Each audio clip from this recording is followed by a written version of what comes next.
Welcome to the Real Estate Espresso Podcast, your morning shot of what's new in the world of real estate investing. I'm your host, Victor Menashe. Today I want to talk about a very practical use of artificial intelligence, one that has nothing to do with hype, but everything that has to do with execution of day-to-day work. I'm talking about using a well-written AI prompt to eliminate unnecessary engineering cost. And this is a real-life case study from a project. Now, I know we're talking a lot about AI on the podcast. This is not an AI podcast. This is absolutely real estate focused. This came up recently in the context of a wood-framed floor assembly. The plans examiner at the city rejected the proposed assembly as not meeting the code, specifically in terms of acoustic performance. Now, when that happens, you have two ways forward. The first is to use a prescribed assembly, something that's already recognized, tested, and accepted within the building code. The second is to have an engineer design the assembly and stamp it. The second path is perfectly valid, but it can also cost thousands of dollars, and sometimes many thousands. And if the assembly that you want already exists in tested form somewhere in the world, you're essentially paying to reinvent it without adding any value. It's just adding cost and time. This is where AI, used properly, can become a force multiplier. Now, it's not that the AI is doing the engineering. It's not. It's that AI is acting as the missing link to connect real information with the folks who need it. And in this case, AI is not making up an answer. That would be dangerous. So what we're doing here is we're scavenging the world for evidence. We're looking for lab test results for manufacturing listings, for published assemblies, for fire reports, all of that testing data that, by the way, an engineer would need to rely upon in order to stamp the drawing. This is not the sort of search that a Google search would turn up a meaningful result. It's a completely different use case. So in this particular case, I created a very simply worded prompt where I described in words, in actual text, the makeup of the assembly, starting with stranded board at the very top and then engineered joists underneath it, filling the cavity with fiberglass insulation, and then 2 layers of Type X drywall underneath it with resilient channel. Very standard wood frame floor assembly that's been used in millions of properties all over the world. So I was right in thinking that I was not breaking any new ground here and was not going to be doing anything that hasn't been done many times before, even though the plans examiner was not accepting it as a standard assembly that would meet the building code.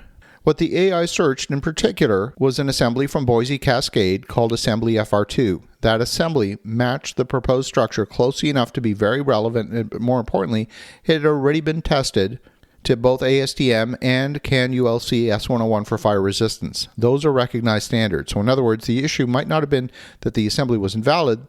The issue was that the assembly hadn't been put in front of the examiner in a form that they could accept. Really turns out to be a documentation problem, not a design problem. A lot of money gets spent in development, not because the problem is technically difficult, but because the information's disorganized, it's incomplete, or it's inaccessible. But most importantly, the plans examiner wants to know who's liable for the decision and whose liability insurance is going to cover it if something goes wrong, because definitely is not going to be the plans examiner's liability insurance.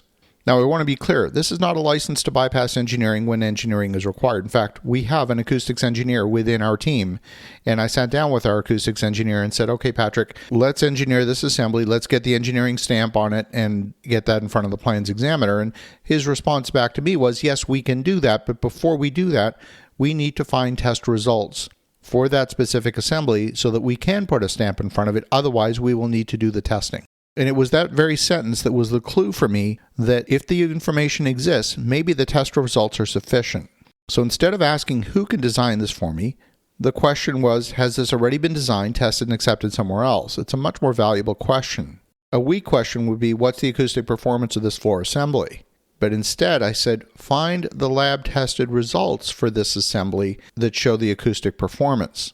And by asking the question that way, I'm asking for evidence. I'm not asking for opinion. I'm not asking for the AI tool to synthesize something out of nothing. I'm asking it simply to find the test results. I'm looking for sources, not summaries. So the epilogue to this story is we sent the test results with all of the files from Boise Cascade to the plans examiner, and he accepted the assembly with no further questions. That completely eliminated the need to do any engineering work whatsoever. I don't know what the exact savings would be, but it was certainly in the thousands of dollars. You don't hire an engineering team for nothing. And the fact is, the world of construction these days is extremely technical. It's not like it was back in the day when people just walked around with a hammer and put houses together. In order to get assemblies accepted by the plans examiner and by the building inspector, they have to meet fairly high standards. In some ways, this is the use of AI as a slightly more sophisticated search tool, which is not really harnessing the complete power of AI at all, but it's connecting the dots in a very meaningful way that previous search technologies couldn't do. It's only possible by starting to search for the right things. For the building owner, for the constructor, for the operator, judgment still matters. In fact, it matters even more. Someone needs to know what to ask. They need to evaluate whether the assembly is truly comparable. You still got to put the evidence in a coherent package, and someone still needs to decide whether the match is good enough or whether it crosses a line into requiring fresh design work. AI doesn't remove that responsibility, but it does remove search friction, and that's a big deal. As you think about that, ask yourself this question. In your own business, how many professional fees are being spent solving a knowledge problem rather than a real technical problem?